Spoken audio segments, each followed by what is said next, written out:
नमस्कार दोस्तों, आपके अपने YouTube चैनल राकेश बलौदा झुंझुनू पे स्वागत है। तो आप सभी को पता होगा कि अपन जो KVS लाइब्रेरियन की अपन ने सीरीज चला रखी है, उस सीरीज का आज का अपना चौथा वीडियो है। इससे पहले अपन ने 3 वीडियो है वो हमारे YouTube चैनल राकेश बलौदा झुंझुनू पे अपलोड कर दिए हैं, तो उनको आप देख सकते हैं। हमारा टॉपिक चल रहा था टाइप ऑफ लाइब्रेरी, पुस्तकालय के प्रकार, जिनमें पुस्तकालय के प्रकार में अपन ने सार्वजनिक पुस्तकालय, शैक्षणिक पुस्तकालय और विशिष्ट पुस्तकालय के जो पहले क्वेश्चन हम अपलोड कर दिए थे।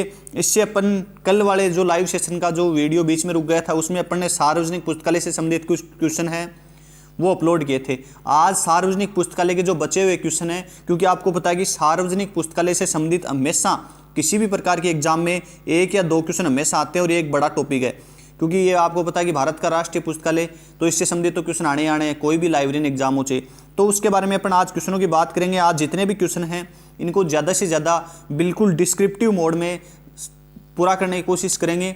तो जितने भी स्टूडेंट देख रहे हैं लाइव सेशन को, लाइव सेशन आपको पता है कि हमारा रोज़ शाम को 7 बजे होती है क्लास। कितने बजे होती है? तो रोज़ शाम को 7 बजे हमारी वो क्लास है, तो हमारे यूट्यूब चैनल पे होती है, आप सबको पता है।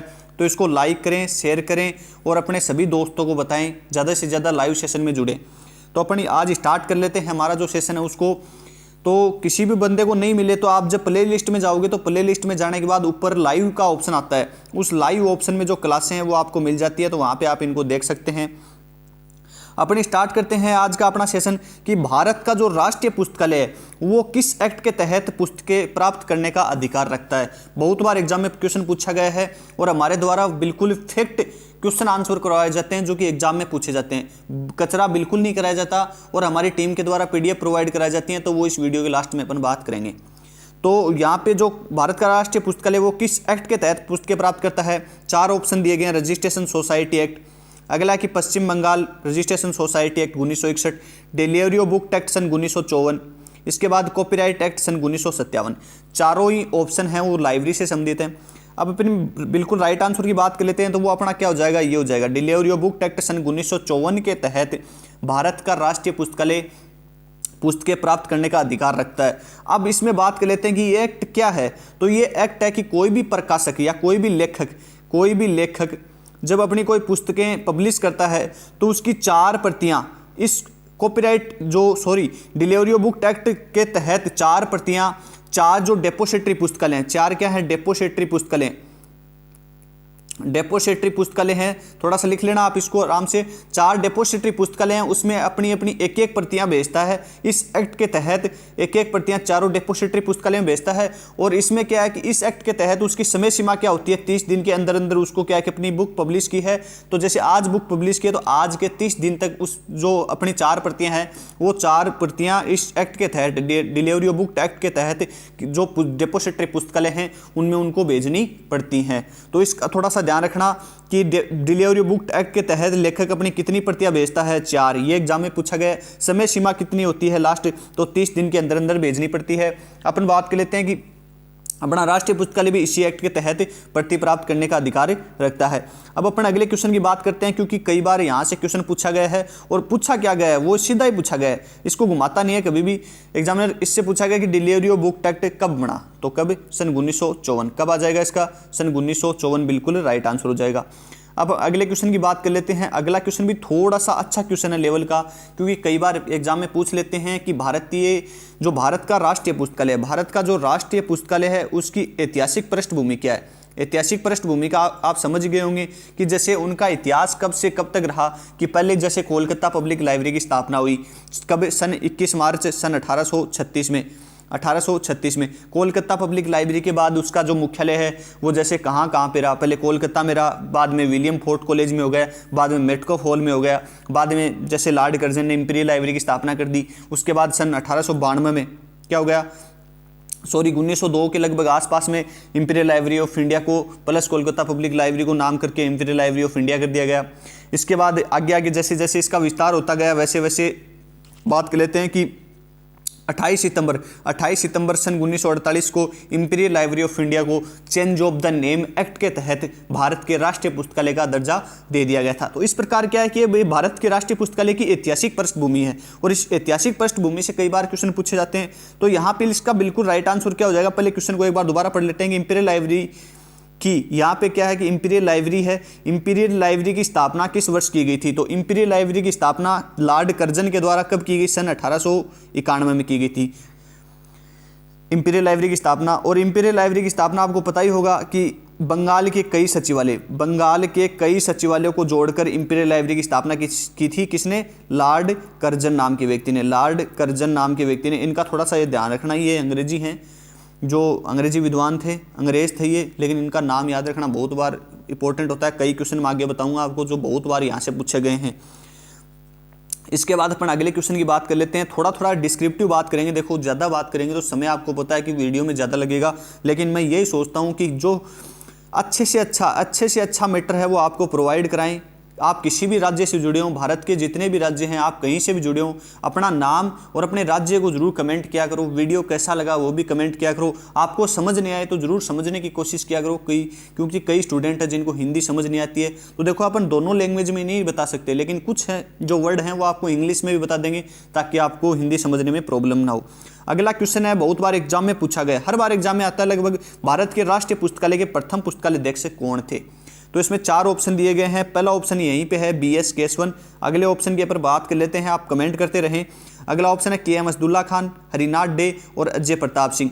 तो 2 ऊपर वाले हैं वो बिल्कुल संबंधित हैं इस समय से, जिस समय से BS केसवन है। तो इनके बारे में अपन थोड़ा सा पहले बात कर लेते हैं कि इसका बिल्कुल राइट आंसर तो क्या हो जाएगा? वो हो जाएगा BS केसवन। BS केसवन क्या थे? भारत के राष्ट्रीय पुस्तकालय के प्रथम अध्यक्ष थे। इंपीरियल लाइब्रेरी ऑफ इंडिया को मैंने आपको बता ही दिया कि सन कब? 28 सितंबर सर 1948 को क्या दिया गया? Change of the name act. ये एक्ट ध्यान रखना, मैं बार बार बोल रहा हूँ, कई बार पूछा गया। Change of the name act के तहत भारत के राष्ट्रीय पुस्तकालय का दर्जा दे दिया गया। और BS केसवन को क्या बनाया गया था? भारत के राष्ट्रीय पुस्तकालय का प्रथम अध्यक्ष बनाया गया था। अब कई बार एग्जाम में क्वेश्चन आ जाता है कि किस किस प्रकार से किस किस को अध्यक्ष बनाया गया, क्योंकि कई बार पूछ लेते हैं। तो अपन बात कर लेते हैं इनके बारे में 2-4 महत्वपूर्ण। सबसे पहला यहाँ पॉइंट डालते हैं। इस पॉइंट का क्या मतलब है कि जब आपको पता है कि सन 1902 में क्या किया गया कि इंपीरियल लाइब्रेरी, इंपीरियल लिख लेना, imperial library plus Calcutta public library दोनों को जोड़कर क्या बना दिया गया? सन 1902 में इंपीरियल लाइब्रेरी ऑफ इंडिया बना दिया गया। अब बात है 30 जनवरी सन 1903 की, जब क्या है कि इंपीरियल लाइब्रेरी ऑफ इंडिया को जनता के लिए खोल दिया गया था। बहुत बार एग्जाम में क्वेश्चन पूछा गया है कि इंपीरियल लाइब्रेरी ऑफ इंडिया को जनता के लिए कब खोल दिया गया? सन आएंगी SC के SC, ध्यान रखना, बिल्कुल SC के SC आएंगी। भारत के राष्ट्रीय पुस्तकालय को जनता के लिए कब खोल दिया गया? बता देना, कमेंट करके बताना आप। तो 30 जनवरी सन 1903 को क्या कर दिया गया था कि इंपीरियल लाइब्रेरी ऑफ इंडिया को जनता के लिए खोल दिया गया था। लेकिन जनता भी उस समय आपको पता था कि अंग्रेजों का राज था, तो उसमें उच्च वर्ग के लोग आया करते थे। इसके बाद जो धनी व्यक्ति थे वो इन प्रकार की लाइब्रेरी में प्रवेश क्या करते थे? अन्य लोगों के लिए इसमें प्रवेश वर्जित था, लेकिन उनके लिए खोल दी गई थी। अब अपन बात कर लेते हैं कि 30 जनवरी सन 1903 को, ये नोट्स बना लेना, आप कहीं पर नहीं मिलेंगे। 30 जनवरी सन 1903 को लिख लेना, थोड़ा सा जो डिजिटल पेन है ये चल नहीं रहा है। तो 30 जनवरी सन 1903 को जनता के लिए खोल दिया गया इंपीरियल लाइब्रेरी ऑफ इंडिया को। तब इसमें एक अध्यक्ष बनाया गया, क्योंकि आपको पता है कि कोई भी लाइब्रेरी खोली जाती है तो उसमें एक अध्यक्ष होता है, पुस्तकालय अध्यक्ष। तो इसमें जो अध्यक्ष बनाया गया, तो अध्यक्ष कौन था इसका? अध्यक्ष, तो इसमें जब अध्यक्ष बनाया गया तो वो व्यक्ति था जॉन मैकफर्लेन। कौन था? John McFarlane. अब आप बताओ कि जॉन मैकफर्लेन था, तो जॉन मैकफर्लेन का क्या काम रहा होगा इसमें? तो जॉन मैकफर्लेन नाम के व्यक्ति को इसका अध्यक्ष बनाया गया इंपीरियल लाइब्रेरी ऑफ इंडिया का। अब ये जॉन मैकफर्लेन कहां से था और क्या था? एक बार क्वेश्चन एग्जाम में पूछा गया है। जब आप ओल्ड क्वेश्चन पढ़ोगे तो आपको पता लग जाएगा कि पूछा गया था कि जॉन मैकफर्लेन का संबंध है, और 4 ऑप्शन थे। ऑप्शन तो मेरे याद नहीं है, लेकिन इसका बिल्कुल राइट आंसर बता देता हूं, ब्रिटिश म्यूजियम। क्या हो जाएगा? British museum. जॉन मैकफर्लेन का संबंध किससे था? ब्रिटिश म्यूजियम से था। ये एकमात्र व्यक्ति थे जो ब्रिटिश म्यूजियम से आने वाले, जहां पर इन्होंने आकर इंपीरियल लाइब्रेरी ऑफ इंडिया के पुस्तकालय अध्यक्ष नियुक्त किए गए थे। अब अपन बात कर लेते हैं कि ये कब से कब तक जो इंपीरियल लाइब्रेरी ऑफ इंडिया के पुस्तकालय अध्यक्ष रहे? सन 1903 से लेकर 1907 तक रहे।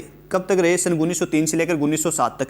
अब अपन बात कर लेते हैं कि 1903 से लेकर 1907 तक तो अपन बात कर चुके हैं। कौन था? John McFarlane. कौन? John McFarlane. लिख लेना, इनका नाम लिख लेना थोड़ा सा, मैकफर्लेन।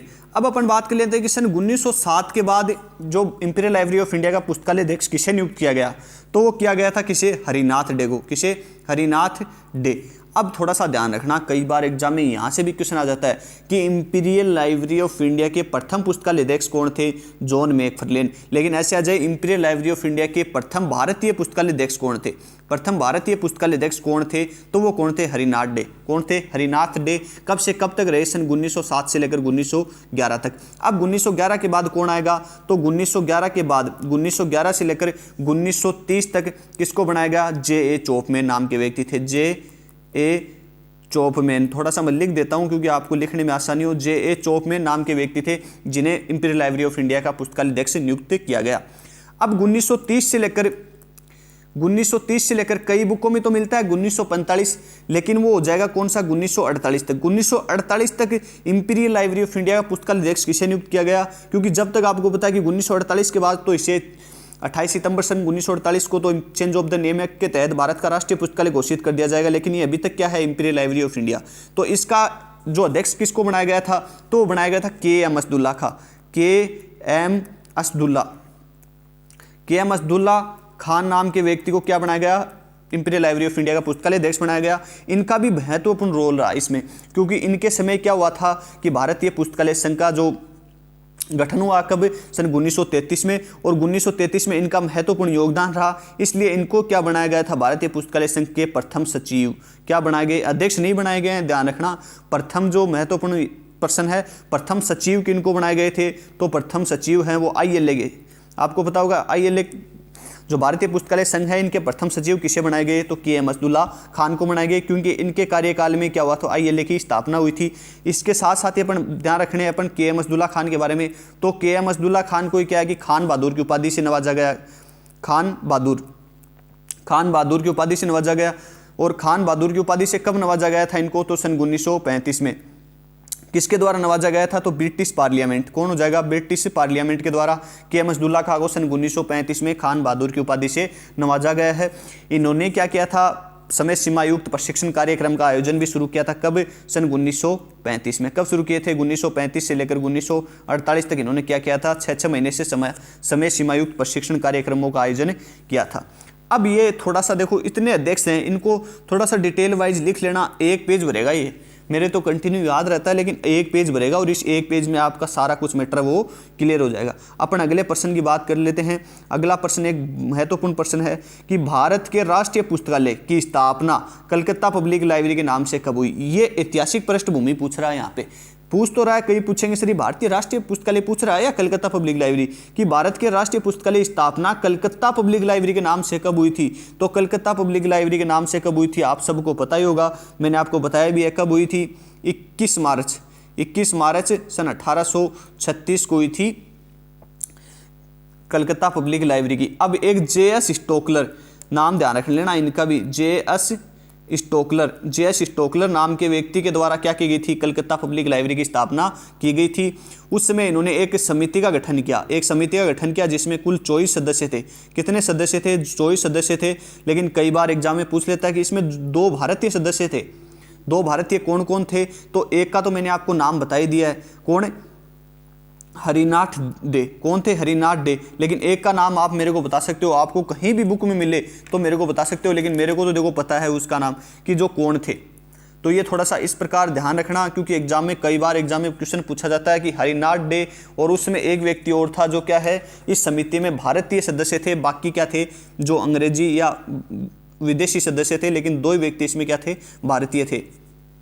अब अपन बात कर लेते हैं अगले क्वेश्चनों की, क्योंकि ये क्वेश्चन के बारे में मैंने आपको थोड़ा बता ही दिया पहले। अगला क्वेश्चन क्या है कि इंपीरियल लाइब्रेरी की स्थापना 1891 में किसके द्वारा की गई। मैंने आपको बड़े 3-4 बार बता दिया कि सन 1891 में लॉर्ड कर्जन के द्वारा बंगाल में कई सचिवालयों को जोड़कर मिलाया गया। किसके, बंगाल के कई सचिवालयों को मिलाकर इंपीरियल लाइब्रेरी की स्थापना की थी।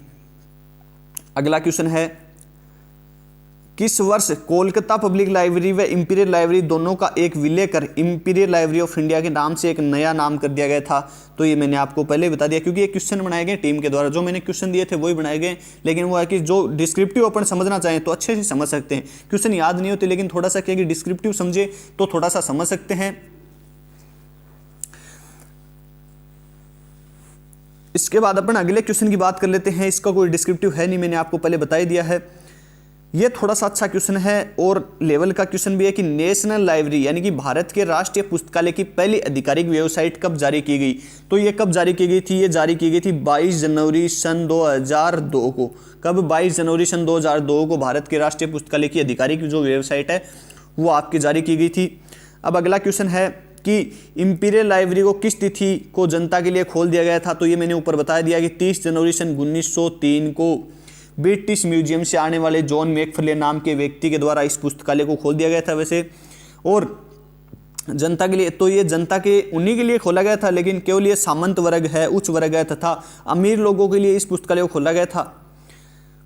इस पुस्तकालय की सेवा है इनके लिए उपलब्ध करवाई गई थी। अब अपन अगले क्वेश्चन की बात कर लेते हैं, थोड़ा सा स्पीड से कर लेते हैं क्योंकि आपको भी समझ आ जाए। कोलकाता पब्लिक लाइब्रेरी को ब्रिटिश शासन ने कब अपने हाथों में ले लिया। ये एक अच्छा क्वेश्चन है भाई। कोलकाता पब्लिक लाइब्रेरी को ब्रिटिश शासन ने कब अपने हाथों में ले लिया, क्योंकि क्वेश्चन तो ऊपर भी आया है, आपको समझ भी आया होगा और ओल्ड क्वेश्चन है ये। मैं बता देता हूँ, प्रीवियस ईयर क्वेश्चन पेपर है, शायद ये डीएसएसबी में एक बार पूछा गया है। डीएसएसबी में 2018-19 के आसपास कोई एग्जाम हुई थी, उसमें ये क्वेश्चन पूछा गया था कि कोलकाता पब्लिक लाइब्रेरी को ब्रिटिश शासन ने कब अपने हाथों में ले लिया। मैंने क्वेश्चन ऊपर ही बता दिया आपको कि कब अपने हाथों में ले लिया था। तो इसका बिल्कुल राइट आंसर तो क्या हो जाएगा, वो तो हो जाएगा सन 1902। कैसे हो जाएगा, क्योंकि इंपीरियल लाइब्रेरी और कोलकाता पब्लिक लाइब्रेरी दोनों को मिलाकर क्या बना दिया गया था, इंपीरियल लाइब्रेरी ऑफ इंडिया। तो ये ध्यान रखना, क्वेश्चन थोड़ा सा अच्छे लेवल का क्वेश्चन है। बाकी डिस्क्रिप्टिव मैंने ऊपर आपको समझा दिया है। इसके बाद अपन अगले क्वेश्चन की बात कर लेते हैं। अगला एक महत्वपूर्ण क्वेश्चन है कि वर्तमान में इंडियन नेशनल पब्लिक राशि, ये नहीं है, इसका थोड़ा सा कटिंग कर लेना। इंडियन नेशनल बिब्लियोग्राफी है, ये क्या है, INB शॉर्टकट लिख देता हूं मैं, कि इंडियन नेशनल बिब्लियोग्राफी का प्रकाशन कौन कर रहा है। तो वर्तमान में जो INB का प्रकाशन है वो कौन कर रहा है। कई बार आपको मैं थोड़ा सा बता देता हूं डिस्क्रिप्टिव, कई बार यदि राष्ट्रीय पुस्तकालय भी आ जाए, राष्ट्रीय पुस्तकालय लिखा जाए और ये ऑप्शन ना आए, इसकी जगह ये आ जाए, रिया जाए, रिया जाए, रिया जाए, तो इसका बिल्कुल राइट आंसर क्या होगा, थोड़ा सा ध्यान रखना। तो इसका बिल्कुल राइट आंसर तो होगा CRL। क्या होगा, CRL। CRL पूछोगे सर CRL क्या है, आपने तो कई बार राष्ट्रीय पुस्तकालय बताया। तो भारत का जो राष्ट्रीय पुस्तकालय, क्या भारत का जो राष्ट्रीय पुस्तकालय है, राष्ट्रीय पुस्तकालय, भारत का जो राष्ट्रीय पुस्तकालय है उसका एक उपविभाग है, क्या, CRL। CRL का नाम क्या है, सेंट्रल रेफरेंस लाइब्रेरी, जिसकी स्थापना कब हुई थी, सन 1955 को। किसने की थी, BS केशवन ने, BS केशवन ने। ध्यान रख लेना इनका, थोड़ा सा मैं देखो लिख के बता देता हूँ। भारत के राष्ट्रीय पुस्तकालय का एक उपविभाग है, क्या, CRL। एक उपविभाग और भी है, लेकिन उसके बारे में आपको नहीं बताएंगे क्योंकि वो कई बार एग्जाम में आप मिक्स कर दोगे। तो एक CRL है उपविभाग, सेंट्रल रेफरेंस लाइब्रेरी, जिनकी स्थापना सन 1955 में किसने की थी, BS केशवन ने। अब अपने क्वेश्चन को पढ़ते हैं कि इंडियन नेशनल बिब्लियोग्राफी का प्रकाशन कौन कर रहा है, आपको बताइए कौन कर रहा है, CRL सेंट्रल रेफरेंस लाइब्रेरी। कब से कर रहा है, तो सन 1957। कब, सन 1957 में INB का प्रथम बार क्या हुआ, प्रकाशन हुआ। अब INB के बारे में आपको 3 क्वेश्चन बताएं, जोड़ के बताएंगे क्योंकि आपको पता है टॉपिक आपके सारे हैं KVS में। तो सबसे पहला तो ये बता देंगे कि INB है, फादर्स ऑफ INB किसे कहते हैं, तो वो कौन हो जाएगा आपका, BS केशवन। कौन हो जाएगा, BS केशवन। अब अपन बात कर लेते हैं कि जो प्रथम बार प्रकाशन कब किया गया, सन 1957। अब इसकी कई बार आपको पूछ ले कि INB की जो आवृत्ति है, INB की जो आवृत्ति है वो क्या है, तो वो आपकी क्या हो जाएगी, मासिक। क्या हो जाएगी, आवृत्ति क्या हो जाएगी, मासिक। अब अपन कई बार एक क्वेश्चन और घुमा फिरा के आपको पूछ लेता है क्योंकि ऐसे ही क्वेश्चन आते हैं एग्जाम में, सरल नहीं है KVS के एग्जाम। INB है वो जो सूचना के स्रोत हैं, कई बार पूछ लेता है सूचना के जो स्रोत हैं उनमें किस प्रकार के स्रोत में, जैसे प्राथमिक स्रोत, द्वितीय स्रोत, तृतीय स्रोत, 3 प्रकार के स्रोत हैं। बिल्कुल सारा डिस्क्रिप्टिव पढ़ाऊंगा आपको ऐसे लगेगा हाँ बिल्कुल कि अपने को आप ज़्यादा पढ़ने की जरूरत नहीं है। जितने भी हैं मेरी PDF ले लेना। कोई ऐसा बच्चा हो जो PDF पेमेंट नहीं कर सकता, PDF का कोई ज़्यादा पेमेंट नहीं है, 199 रुपये पेमेंट है, जिसमें मैंने बिल्कुल डिस्क्रिप्टिव 1 लाइनर दिए हैं, ये नहीं देता, बाकी के नहीं देता। कौन करता है, CRL करता है। क्या स्रोत है, द्वितीय स्रोत है, कब इसका प्रकाशन हुआ, आवृत्ति क्या है, ये सारी चीज़ें देता हूं मैं। बिल्कुल कचरा पात्र नहीं है अपने पास, कोई बुक नहीं है, कोई कुछ नहीं है। लगभग 5000 क्वेश्चन प्रोवाइड कराते हैं। 5000 में 2000 क्वेश्चन तो वो होते हैं जो कि previous year question paper, KVS, NVS, DSSB, RMSSB सारे होते हैं। अब अपन बात कर लेते हैं कि जो ये सूचना का स्रोत है, कई सूचना के 3 प्रकार के स्रोत हैं, सबको पढ़ाएंगे आपको। सूचना का किस प्रकार का स्रोत है, INB, आपको पूछ ले कई बार, तो ध्यान रखना INB और BNB, ब्रिटिश नेशनल बिब्लियोग्राफी, ये दोनों ही क्या है, सूचना के द्वितीयक स्रोत हैं। क्या है, सूचना के दोनों ही द्वितीयक स्रोत हैं, ध्यान रख लेना। अब अपन कई बार पूछ ले कि जो एक पुस्तक टूल के नाम से भी जानते हैं, ये थोड़ा सा ध्यान रख लेना, पुस्तक टूल। तो ये INB क्या है, ये एक पुस्तक चेन टूल है। क्या है, पुस्तक चेन टूल है। ये एग्जाम में पूछा गया है कई बार, पुस्तक चेन टूल है। तो INB क्या है, एक पुस्तक चेन टूल है। अब INB के बारे में मैंने आपको कितनी बातें बता दी। INB का प्रकाशन है वो कितने जो भाषाओं में किया जाता है, तो 14 भाषाओं में इसका प्रकाशन किया जाता है। 14 भाषा कौन कौन सी है वो हमारे नोट्स में आपको प्रोवाइड हो जाएंगी, सारी बताने की जरूरत आपको नहीं है।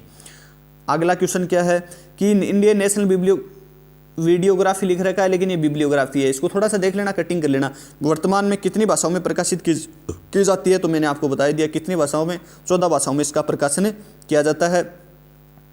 अगला क्वेश्चन क्या है कि भारत का राष्ट्रीय पुस्तकालय भारतीय संविधान की किस धारा के अंतर्गत शामिल किया गया है, कुछ भी लिख लेना आप, इनको जो टीम ने क्वेश्चन बनाए हैं अच्छे। तो भारत का राष्ट्रीय पुस्तकालय वो संविधान की धारा 62वीं, क्या लिख लेना इसको गांठ मार के, धारा 62वीं के संघीय सूची के 7वें परिशिष्ट में शामिल है। 7वें परिशिष्ट में क्या है, भारत के राष्ट्रीय पुस्तकालय को शामिल किया गया है। इसके अलावा देखो इसका और कोई गहन अध्ययन नहीं है। तो भारतीय संविधान की 62वीं धारा के संघीय सूची के 7वें परिशिष्ट में भारत के राष्ट्रीय पुस्तकालय को शामिल किया गया है। अगला क्वेश्चन है, आज तक आपको हमारी टीम ने 33 क्वेश्चन प्रोवाइड करा दिए थे, ऊपर जो नंबरिंग है वो गलत हो गई थी। किस वर्ष कोलकाता पब्लिक लाइब्रेरी का मुख्यालय विलियम फोर्ट कॉलेज में स्थानांतरित करके मेटकोफ हॉल में किया गया था? अब कई बार क्वेश्चन पूछते ले, कोलकाता पब्लिक लाइब्रेरी का मुख्यालय, पहले तो ये पूछ ले कि विलियम फोर्ट कॉलेज में कब किया गया, तो विलियम फोर्ट कॉलेज में किया गया था सन 1841 में। 1841 के बाद पूछ ले कि विलियम फोर्ट कॉलेज से स्थानांतरित करके मेटकोफ हॉल कब कर दिया गया, तो वो कब कर दिया गया, सन 1844 में। देख लेना कौन सा ऑप्शन है, यही है क्या, ये इसका राइट हो जाएगा। तो मेटकोफ हॉल में कब कर दिया गया, सन 1844 में। और कोलकाता पब्लिक लाइब्रेरी का जो मुख्यालय है विलियम फोर्ट कॉलेज में कब स्थापित किया गया था, तो वो सन 1841 में किया गया था। ये थोड़ा सा क्या कि ध्यान रखने योग्य बात है आपके लिए। और 1859 में जो अपनी कोलकाता पब्लिक लाइब्रेरी है ये किसके हाथों में थी, तो कई बार एग्जाम में क्वेश्चन पूछा जाता है कि ये किसके हाथों में थी, तो ये उस समय क्या थी, कोलकाता पब्लिक लाइब्रेरी का संचालन 1859 में नगर पालिका द्वारा किया जा रहा था। किसके द्वारा, नगर पालिका द्वारा उस समय किया जाता। कब, सन 1859 में। ये डेट आ गई इसलिए मैं थोड़ा सा आपको बता देता हूँ। 1836 में आपको बताइए कि कोलकाता पब्लिक लाइब्रेरी की 21 मार्च सन 1836 को JS स्टॉकलेट ने स्थापना की थी। अब अपन बात कर लेते हैं अगले क्वेश्चन की। अगला अपना क्वेश्चन क्या है, ये क्वेश्चन भी आ गया है। देखो टीम ने कई क्वेश्चन रिपीट कर दिए। भारत के राष्ट्रीय पुस्तकालय की पहली आधिकारिक वेबसाइट कब जारी की गई, तो कब जारी की गई, 22 जनवरी सन 2002 को की गई थी। अगला क्वेश्चन क्या है, ये इंपॉर्टेंट क्वेश्चन है भाई, कई बार एग्जाम में क्वेश्चन पूछा गया, आपको बिल्कुल 100% कंफ्यूज करने वाला क्वेश्चन है। 100% आपको कंफ्यूज करेगा ये क्वेश्चन कि कौन सा पुस्तकालय आने वाली पीढ़ियों के लिए प्रलेख को सुरक्षित करता है। 3-4 बार एग्जाम में आ चुका है, ओल्ड क्वेश्चन पेपर पढ़ोगे पता लग जाएगा। तो पीढ़ियों के लिए प्रलेख सुरक्षित कौन सा पुस्तकालय करता है, और आप ऑप्शन भी एक ही करोगे, ये रहा बड़े बड़े अक्षरों में, सार्वजनिक पुस्तकालय। लेकिन ध्यान रखना जो आने वाली पीढ़ियां हैं उनके लिए प्रलेख को सुरक्षित कौन करता है, अपना भारत का राष्ट्रीय पुस्तकालय करता है। कौन करता है, भारत का राष्ट्रीय पुस्तकालय। इन तीनों के बारे में आपको मैंने बता दिया कि लोक विश्वविद्यालय किसे कहते हैं, जनता का तो वो जाएगा सार्वजनिक पुस्तकालय। विशिष्ट पुस्तकालय के मैंने बता दिया कि औद्योगिक जेल पुस्तकालय, कृषि पुस्तकालय हो गया, या कहीं भी अन्य जो विशिष्ट पुस्तकालय है वो किस में शामिल किए जाते हैं, सारे विशिष्ट पुस्तकालय में। इसके शैक्षणिक पुस्तकालय मैंने आपको बता ही दिया कि शैक्षणिक पुस्तकालय क्या होते हैं, पहले की वीडियो देखोगे आपको याद आ जाएगा। पढ़ने की रुचि विकसित करना किस प्रकार के पुस्तकालय में आता है, शैक्षणिक पुस्तकालय में। बच्चे के भविष्य का निर्माण करना किस प्रकार के पुस्तकालय में आता है, शैक्षणिक पुस्तकालय में। तो इस प्रकार के क्वेश्चन है वो एग्जाम में पूछे जाते हैं। अगला अपना क्वेश्चन है कि स्वतंत्रता के बाद जो भारत के राष्ट्रीय पुस्तकालय के प्रथम पुस्तकालय अध्यक्ष, तो ये मैंने आपको बता ही दिया है कि कौन हो जाएगा, अपना BS केशवनी। कौन हो जाएंगे, BS केशवन। BS केशवन का महत्वपूर्ण रोल रहा था उसमें। आपको पता है कि भारत के राष्ट्रीय पुस्तकालय स्वतंत्र होते ही ये रहे थे, तो इनका महत्वपूर्ण रोल रहा था। अब अपन कई और तो सब के बारे में मैंने बता दिया कि हरिनाथ डे हैं वो कब थे, 1907 से लेकर 1911 तक इंपीरियल लाइब्रेरी ऑफ इंडिया के पुस्तकालय अध्यक्ष के अमजदुल्ला खान है वो मैंने आपको बता दिया कब, सन 1930 से लेकर 1948 तक थे। इनसे पहले थे जॉन मैकफर्लेन, भी आपको मैंने बता दिया कि जॉन मैकफर्लेन कब थे, 1903 से लेकर 1907 तक इंपीरियल लाइब्रेरी ऑफ इंडिया के पुस्तकालय अध्यक्ष थे। अब एक क्वेश्चन मैं आपसे भी पूछूंगा क्योंकि सारे क्वेश्चन मैं पूछता हूँ और एक और भी पूछ लेता हूँ, आप इनको बताओ, आप एक बिना कमेंट के बताओगे कि भारत के राष्ट्रीय पुस्तकालय की प्रथम महिला पुस्तकालय अध्यक्ष कौन थी, कब से कब तक थी। गूगल पे सर्च कर लेना और इसके नीचे, वीडियो के नीचे कमेंट करना है आपको। इसके अलावा जो अन्य क्वेश्चन होंगे वो हमारे अगली क्लास में आपको प्रोवाइड करा दिए जाएंगे। आज जो हमारी 25 मिनट की क्लास तो हो चुकी है, लेकिन आपको जो मैंने मैटर दिया है वो आपको 1 घंटे की क्लास में भी कहीं और अन्य यूट्यूब चैनल पे मिल जाए तो मेरे को बता देना कि सर इससे अच्छा मैटर भी फ्री ऑफ कॉस्ट हमें प्रोवाइड कराया जा रहा है। जितने भी ये क्वेश्चन करवाए हैं ये हमारी पीडीएफ में शामिल हैं विधान स्वर के, तो इनको आप परचेज कर सकते हैं, ज़्यादा कोई चार्ज नहीं है। आज भी शायद 30-32 बच्चों ने लिए थे तो उनको सबको है पीडीएफ प्रोवाइड करा दी है। कोई ऐसा बच्चा है जिनको पीडीएफ प्रोवाइड नहीं हुई है, उसने पेमेंट कर दिया है, तो वो स्क्रीनशॉट है वो मेरे नंबर पे एक बार ज़रूर शेयर कर दे। नंबर ये यहाँ पे दिए हुए हैं, स्क्रीन पे लिख सकते हो 9079028319, ये मेरे नंबर हैं, इन पे आप स्क्रीनशॉट शेयर कर सकते हो। आगे किसी भी प्रकार का जो वीडियो होगा तो वो आपके करा देंगे। कल आपका जो वीडियो होने की संभावना है वो है कि भारत के पुस्तकालयों का, जो भारत के पुस्तकालय हैं उनमें यूजीसी का, यूनिवर्सिटी ग्रांट कमीशन की क्या भूमिका रही, या इनका विकास में, जो भारतीय पुस्तकालय हैं इनके विकास में यूजीसी की क्या भूमिका रही है, इसके बारे में वीडियो देंगे। यानी कि सारे आयोग बताएंगे आपको। आयोग से क्वेश्चन हमेशा पूछा जाता है और वो कोई भी टीचर यदि करवा दे तो बता देना मेरे को कि किस आयोग के तहत क्या कहा गया, क्या किस आयोग के तहत बच्चों को जो पुस्तकालयों के विकास में योगदान रहा, स्वतंत्रता के बाद किस प्रकार के आयोग बने या किस प्रकार की समितियां बनी। एक वीडियो बनाएंगे पंचवर्षीय योजना पे। पंचवर्षीय योजना के बारे में कई बार क्वेश्चन आ जाता है। जैसे एक बार आया था नेशनल नॉलेज कमीशन, राष्ट्रीय ज्ञान आयोग का गठन किस पंचवर्षीय योजना में किया गया, बता देना वीडियो में। कब किया गया, इसका विघटन है किस पंचवर्षीय योजना में किया गया था। जो इनके अध्यक्ष थे छेम पित्रोदा, वो कहाँ से थे, एक बार ये क्वेश्चन भी आ गया था। तो ये बताना, कोई भी बच्चे देख रहे हैं वीडियो तो कमेंट करते रहना। जो आप कमेंट करोगे, यदि आप एक भी क्वेश्चन कमेंट करोगे तो वो आपको एग्जाम तक याद रहेगा कि मैंने एक बार वीडियो के नीचे ये कमेंट किया था। अगले वीडियो मिलते हैं। जय हिंद, जय भारत।